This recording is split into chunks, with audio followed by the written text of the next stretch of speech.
Okay, so the communist player can activate a fire team and a squad. Well, a squad is 9 guys, so they don't really have fire team. I think we're going to just give these guys 12 figures, right? So 9 for the squad and 3 more for another cell. And yeah, I should probably put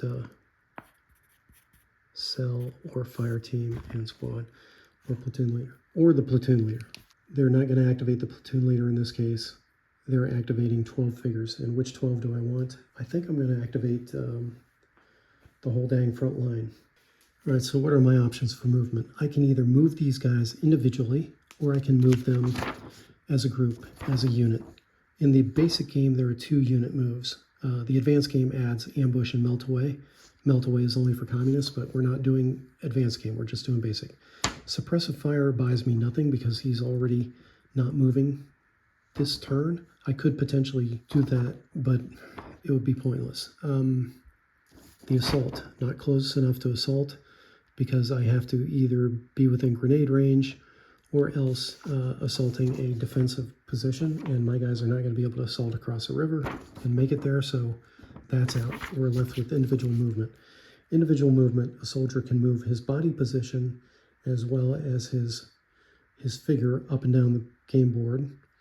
He can also rotate to fire in the middle of that. Firing takes place during the movement segment, so when the person activated with the activated element is satisfied that a figure is in a position to fire, that's when the shot is taken.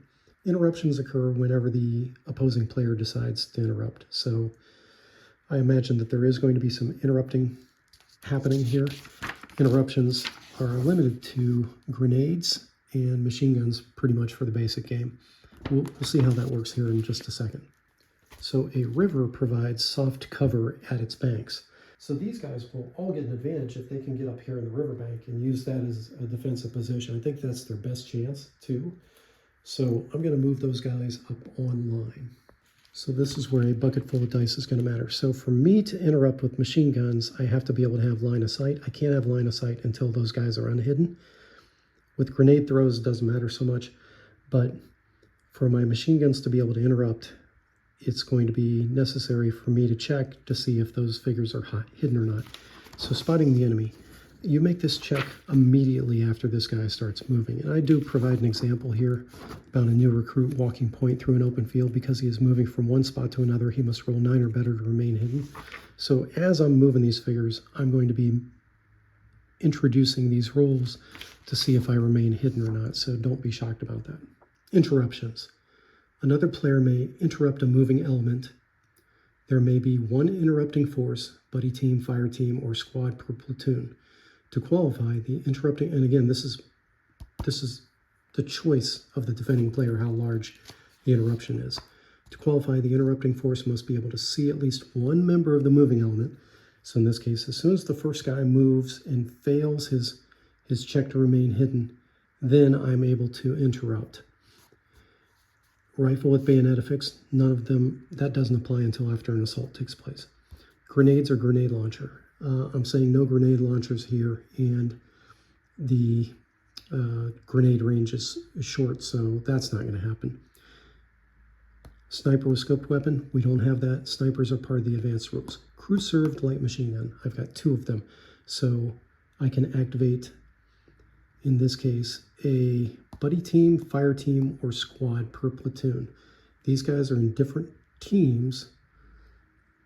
I could potentially say that this is like a squad plus. I think it would be fair to only have 1 interruption, though. I think that's what I'm going to say for how I've laid out this scenario right now. So one of those crew served weapons is going to be able to interrupt sometime during the movement once somebody is unhidden. For the communist forces, they want to move as far forward because you get an advantage when you're in shorter range than you are at long range. So I'm going to be moving everybody. And that presents a bit of a tactical choice too, right? Do you take a shot in the middle of their movement? Do you get your shot off at the first? I mean, with this many figures moving, you know you're likely to have several of them fail their hide check. However, when you choose to take that shot is kind of a gamble, right? If you wait too long, you might not get a shot because I might roll exceptionally well at keeping guys hidden, and you'll lose your your chance. I'm going to use that machine gunner right there in the middle to take the shot though when I do. So let's start moving. Movement. And I haven't ginned up a QRS, but I can see I need to do that fairly quickly. Movement has a variety of methods.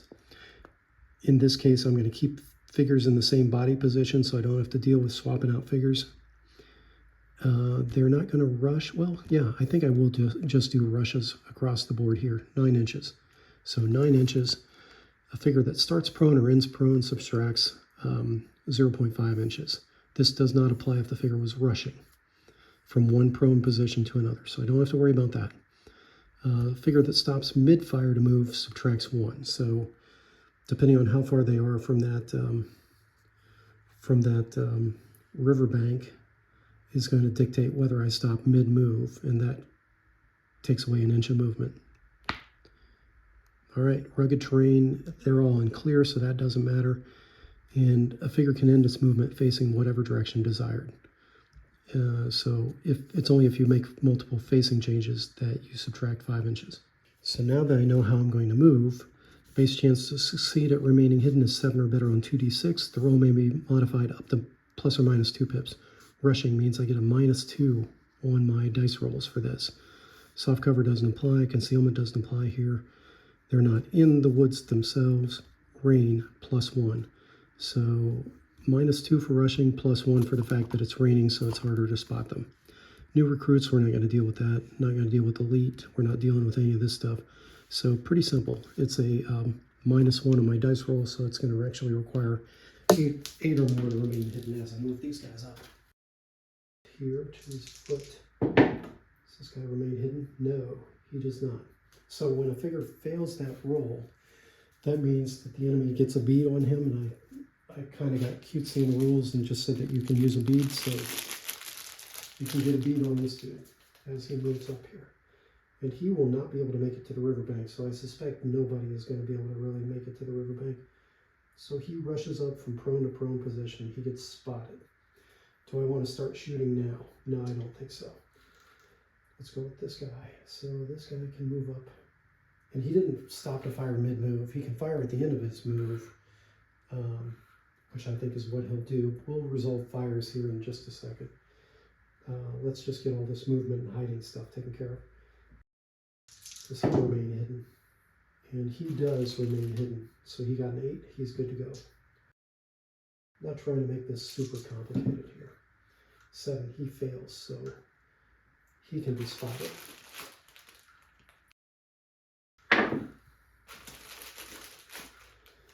Failed, so he is spottable. And at this point, because he's a recoilless rifle, I think at this point I would interrupt as the interrupting player. So I'm going to resolve his fire next. So interruptions. The player for the interrupting force rolls d6. The player for the moving element rolls d6 as well. If the moving element is rushing, add +1. So here's my free forces roll. 2, that's bad. Communist gets a 3 +1, so that's a 4. If the interrupting force meets or exceeds the moving element score, the interruption occurs. In this case, no interruption. That's it. There's not going to be an interruption.